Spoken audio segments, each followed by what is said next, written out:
So I think what a pertinent topic we are going to discuss today on how do PSUs, right? And what did everybody think of when you hear the first name from PSU IT? 15 years ago, everybody thought that this is laggards, nobody will implement new technology, etc., etc. Today, we are sitting in a panel where we're discussing how do we move from IT legacy systems to probably being front runners for the country. And this is happening, this is truly happening. Walk into any PSU and you will actually see that digital transformation is the key today. And fortunately, the CIOs and the chief technology officers or whatever designation you may want to call them is at the front of all these changes happening. Because no longer is IT a server room agenda, it is a boardroom agenda. Personal experience, we used to go to a lot of board meetings from an IT transformation perspective. Our slot was the last, and then the board meeting used to overrun and they would say, let's talk IT in the next board meeting. To now probably being the first agenda to be discussed in the board meeting. So I think that's where we've come a very, very long way. So I'll go to all my fellow panelists for their opening comments first, and then probably do a quick fire question answer round. I'd like to start with you, Mr. Ajit. Your opening comments, please. Yeah. So you are bang on the point, Umid. But before sorry, that... my name is Jaspreet. There was an error. Okay, sorry. Case of mistaken identities. Okay, sorry. No, my bad. So very good afternoon to all of you, and thank you, the organizers, for inviting me. I'm coming from Aircon. It's an infrastructure company globally doing works in infrastructure in around 25 countries. The topic is very important, and as the moderator just suggested, earlier it used to be the last agenda that how the IT system will be taken care of, and we were, as the officers or board members, we were very apprehensive of how to do it because nothing was visible. It was all visibility we were having was the cost, nothing more than that. And I tell you one small example that how we generally perceive the, say for example, cyber security issue. The CISO will present a very nice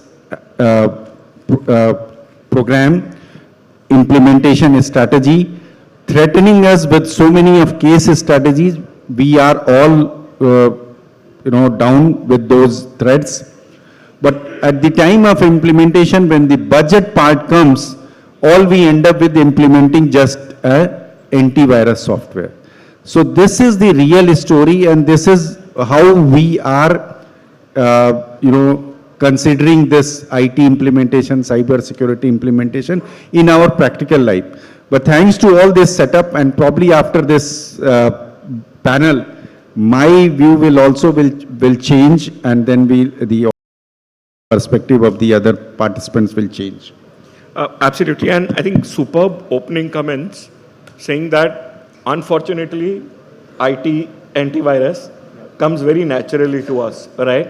We still want to go down. Yes, basics should be strong. Without basic foundation, you can't build a building, right? But unfortunately, we are still living in either the ground or in basement from a digital IT perspective. Thank you for that. Vivek, your opening comments, please. So, I actually come from the IT and cybersecurity background. So for me, actually, it's my bread and butter. And more so, why? Because I am working in the defense sector. When it comes to defense sector, IT and cybersecurity cannot be looked from a siloed approach. Actually, it is integrated, everyday affair. When it comes to the warfare which used to happen before, most of the warfare which you learn, they will be kinetic warfares. But the kind of warfare which we are fighting today is actually a warfare which we are fighting every day. So for us, the war is ongoing on the digital front. Every day we are being attacked, and most of the attacks which happen in India, I won't say they have been, or they have been initiated by a friendly foreign country, but most of the time what happened, the attacks are done in such a manner that they seem to be originated from your friendly nations.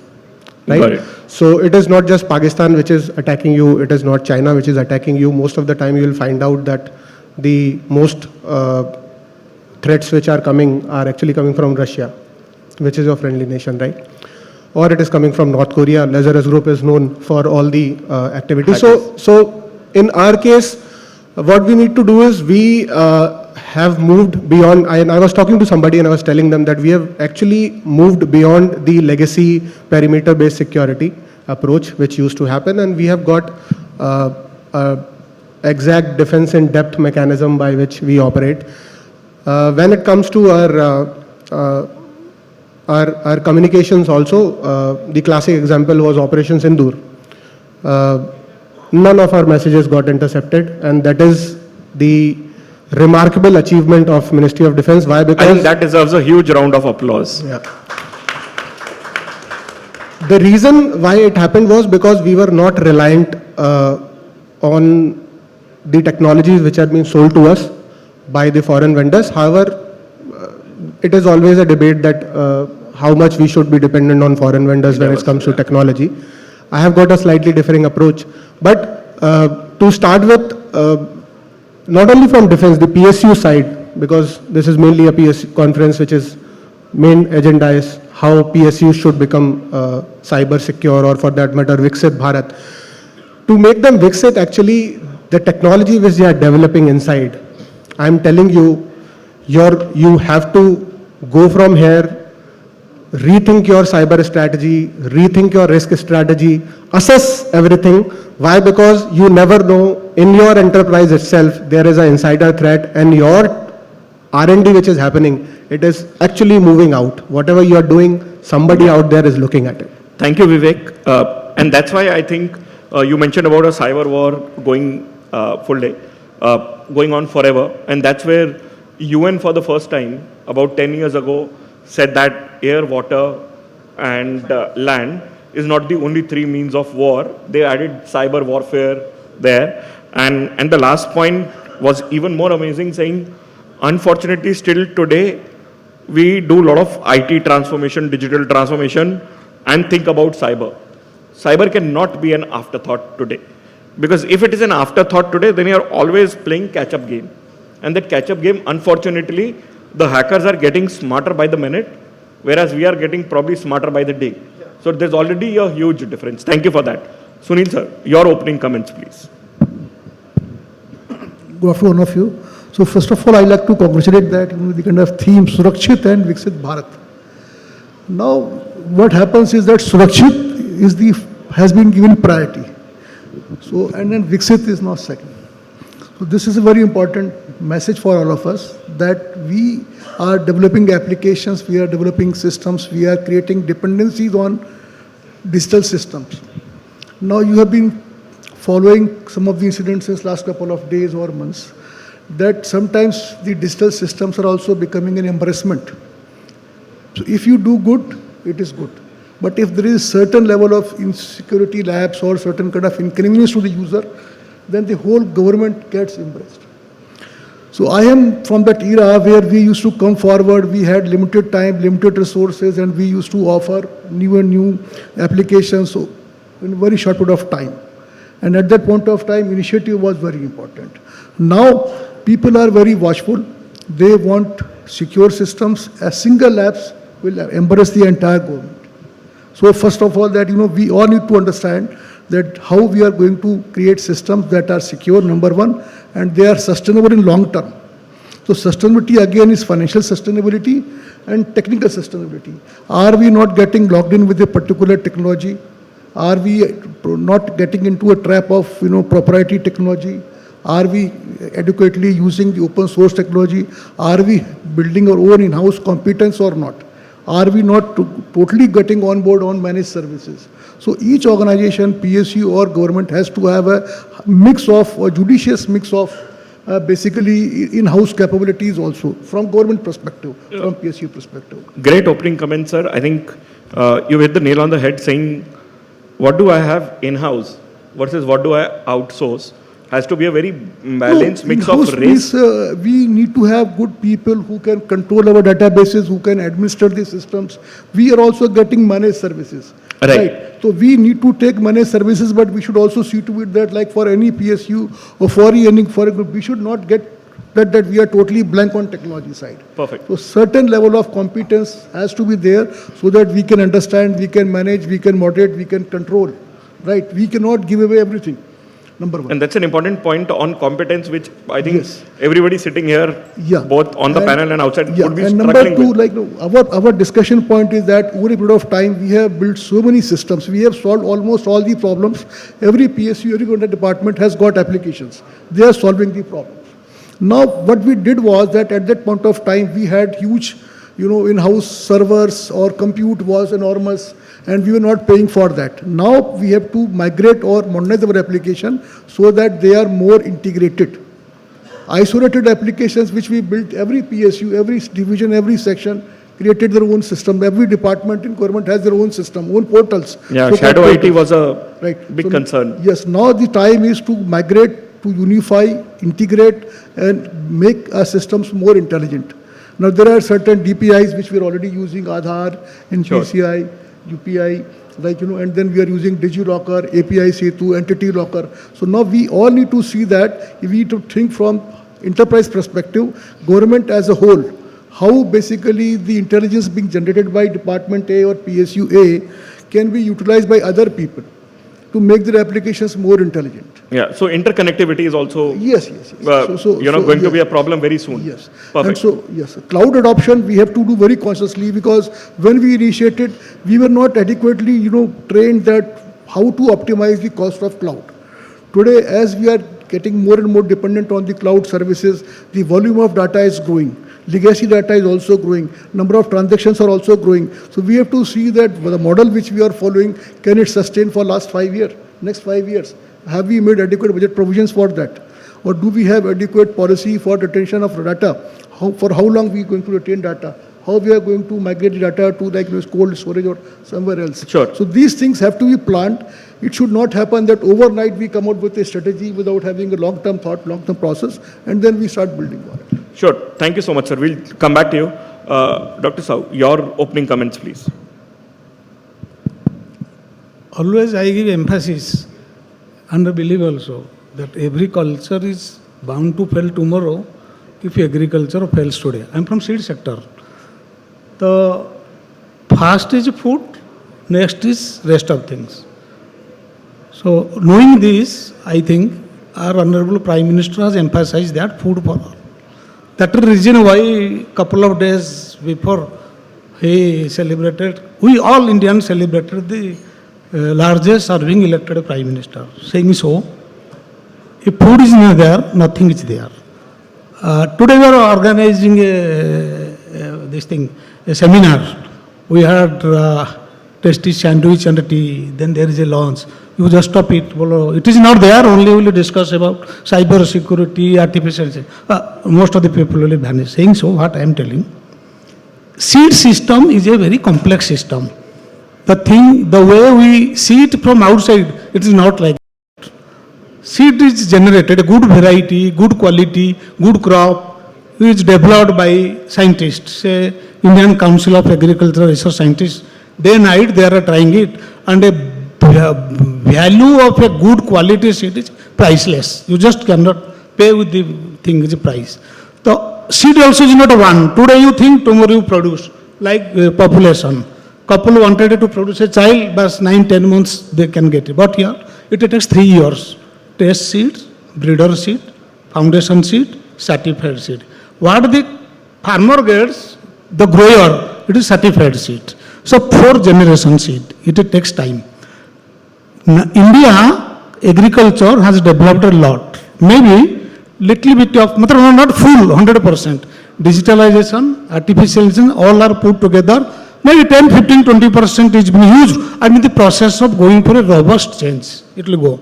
A week back or something in Kharif conference, Honorable Agriculture Minister declared that we are producing paddy What is needed more than that in 2047?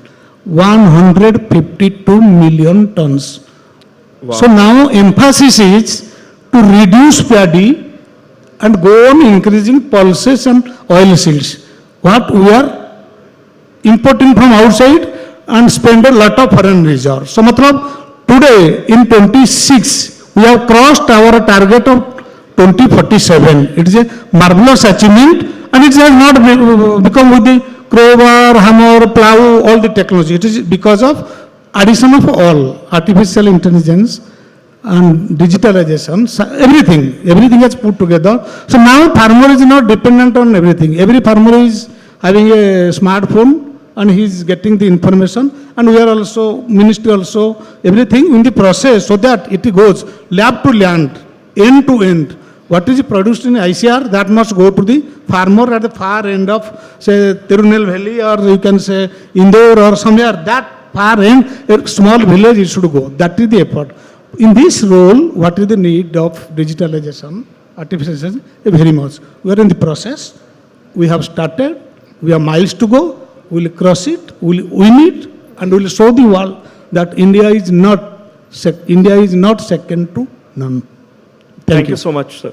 I think, again, a huge round of applause for lab to land concept. And I think it is impacting the most common person that everybody in India currently is worried about, right?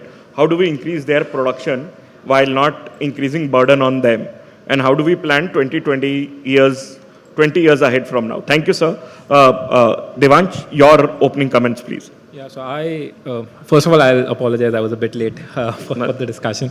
I was just stuck in a meeting.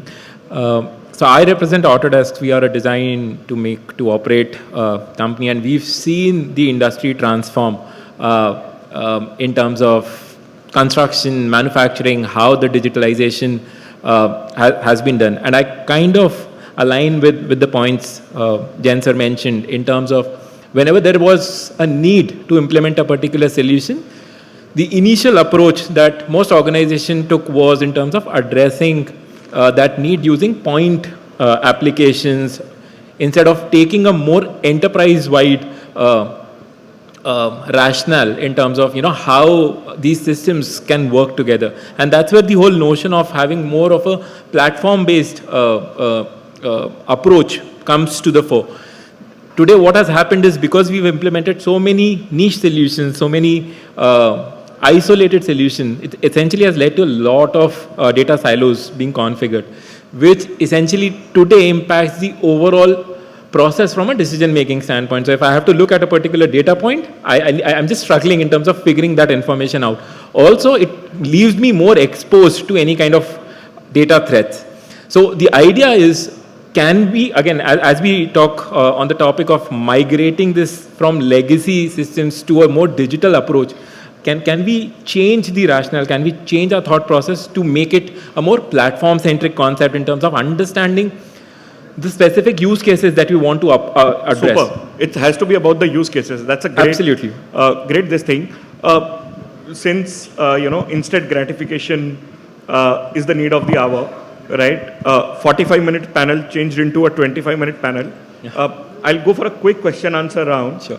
Just 1 minute, please, for all your answers. I'll start with you now in the reverse order. Awesome. What advice would you give everybody sitting here, or what lessons have you learned from other nations? Right? I will build AI. I will build everything. Quantum will come. Nobody's seen what quantum damage it will do. Right? What lessons have you learned from other nations that we can adopt fast? Absolutely. So I'll just try and answer it in two buckets. One, from a lessons learned. So one thing that we very, with our interactions with other countries, or probably public sector in other countries, one of the biggest lessons in terms of when they've encharted on this path of digital transformation, the successful ones have been very clear in terms of how they need to approach this digital transformation. So it's not like a one-size-fits-all approach, where, again, you can just plug and play things. If somebody else has done it, then probably you will be able to achieve it. So they've been very clear, and they've taken a more stepwise, nuanced approach in terms of defining, okay, if I start today. I mean, these are the milestone-based or phase-wise process that I need to take. They've been very clear in terms of the cost-benefit analysis. So if I'm investing my time and effort, then these are the 3 use cases that I want to address. So if I take an example of construction, progress monitoring, quality monitoring. So you're saying use cases definition is the key? Absolutely. I mean, it's very, very, very categorical, because that is essentially helps you implement the solution in the right framework and then leverage it in terms of motivating the team to expand on it. The other thing from an AI perspective, what I feel is really critical is how do we perceive what benefits AI can drive. There are 3 critical things where AI is today supporting. It becomes your assistant in terms of helping you with the nuanced information to take faster decisions. It augments your capability by providing you that additional compute where you can evaluate multitudes of different options in the shortest time frame, which as an individual you might not be able to do considering the paucity of time. And then third thing, which is very, very pertinent, is it allows you to work more collaboratively, having nuanced information at your disposal. Perfect. I want to come to you, Dr. Sahu. On this AI piece, how close are we to giving farmers this entire AI piece made available, like you said, on their smartphones in their local language? Now in local language, we are using with our engineering IT team, any new varieties, new crop is developed, now emphasis on biofortified. Not only you need rice, you need vitamin, zinc fied. With zinc you need rice. You don't need mustard, simply mustard oil, usme bhi something, micronutrients should be there. And second thing, now climate resilient varieties, that is also developed. Last year you might have heard that in the February the temperature was high. That is time when the wheat panicles, the grain becomes, develops milk solidifies, become the grain. At that time there is a high temperature, there is a requirement of low temperature. Because of climate resilient varieties, short duration, early sowing, at that phase the grains are developed. That way we have nullified. So what you say, how farmers will get in the local languages, now using artificial intelligence, we are converting the messages, say English message or Hindi message, in different local languages and trying to do it. And we are having a system where we by X, by Insta, by Facebook, everything, each and farmer is now, we have around 25,000 farmers, we have 6,500 dealers, farmer producer organizations, they are all linked somewhere or other. And we always try to give it in the local language by converting it. Got it, sir. So that way we are trying to do it, and we also go a lot of way to that. Thank you. Thank you. Sorry, I've already got 2 reminders from the organizers. Sunil, while we're doing all of this, right, how do we make sure this is sustainable and cost effective? It's very easy today because it's a valuation game. Everybody's pumping dollars, right? From a digital transformation, from a cyber perspective, how do you make sure it's cost effective and sustainable? For AI perspective. Yep. Yeah. So for AI, first of all, we have adequate scope for the existing applications to be made more intelligent by integrating with the existing platforms and systems, number 1. Number 2, there is no need to panic for AI. First of all, try to see the use cases, identify the use cases. Most of the times we meet the users and they simply I want to go for AI. So they identify why I want AI, whether it can be solved without AI also, number 1. Number 2, if you want to serve, you see the other partners or other departments, fellow who have already used AI, and try to prefer to use AI as service, because AI is disrupting. You cannot make heavy investment right now, or you cannot lock in with something.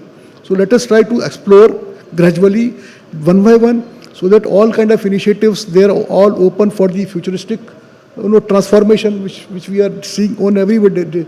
This is the AI segment or AI area. And NEGD and the MIT and the NIC, they already have for government departments and PSU certain AI services which you can leverage, like Bhashini is there. You can use Bhashini. Similarly, with NIC, we have a number of products which are offered as a service, which you can consume in your application and leverage the initial AI, experience. And then gradually you can come out with a tailor-made or customized AI kind of support system for our organization. Yeah. But Thank it has to be gradual. There's no need to panic. No need to basically rock on for very long term. Long I don't term. know what's Absolutely. happening You have next to look month at a or next long term view. Thank Yeah. you. Vivek, question which bothers everybody.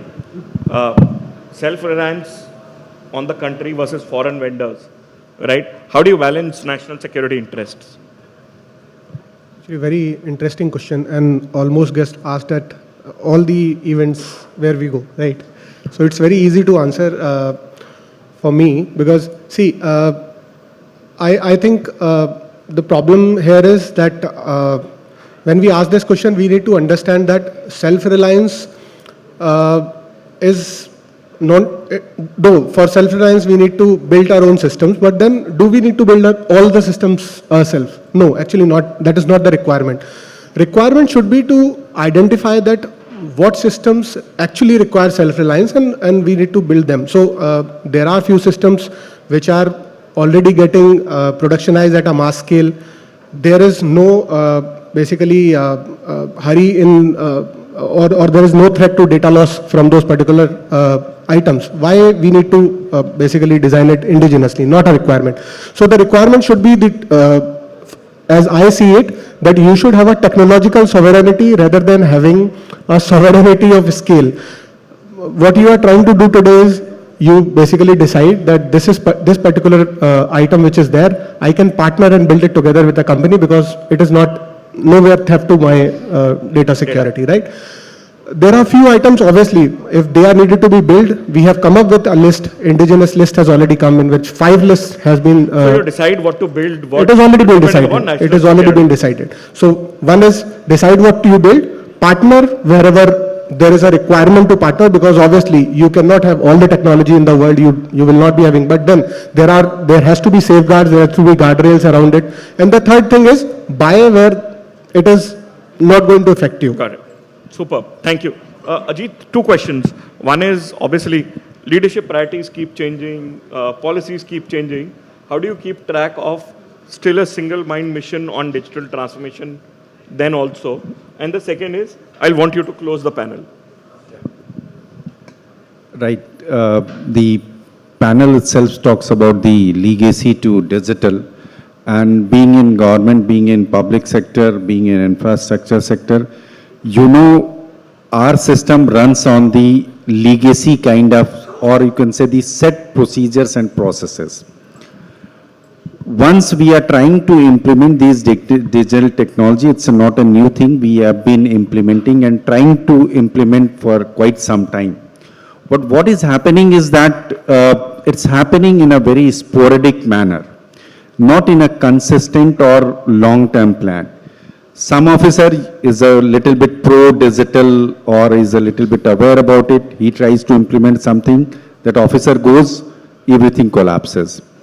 But the infrastructure, the creation is much beyond that. Even there are projects, long-term projects run for 5 years, 10 years, 3 years, something like this. So you have to create a system where it runs beyond a person or beyond an individual. So that is one important take, that whatever technology you are trying to implement, that should be it should be implemented in a way that it runs the test of time. Last point that you would want to tell everybody from a digital transformation, what should be the starting point? The takeaway is there is no dearth of technology. The problem with us is the implementation. We don't implement it in a holistically and in a very honest manner. We just try to do something for the sake of doing something. That attitude and approach should be changed. There are technology, in-house technologies are there are global technologies. You must implement it, and there are good advantages. I was running short of time because that whenever and wherever we have implemented this digital technology in our project management, in our document management, we have developed a lot of benefits to that, and it's a benefit to the public at large. So the implementation should be holistic and consistent. I just want to add something to what sir just said. Basically, the problem is that the foundational skills which are there, or the foundational technologies on which we need to work, we require additional research on those particular foundational technologies rather than running after indigenous development. This is something which I wanted to add. So perfect. And I think, Devang said, we should look at use cases rather than my neighbor is implementing AI, I will also implement AI. What is it, the use case that I have is very, very important. Please give a huge round of applause to all my fellow panelists. Thank you so very much. Thank you.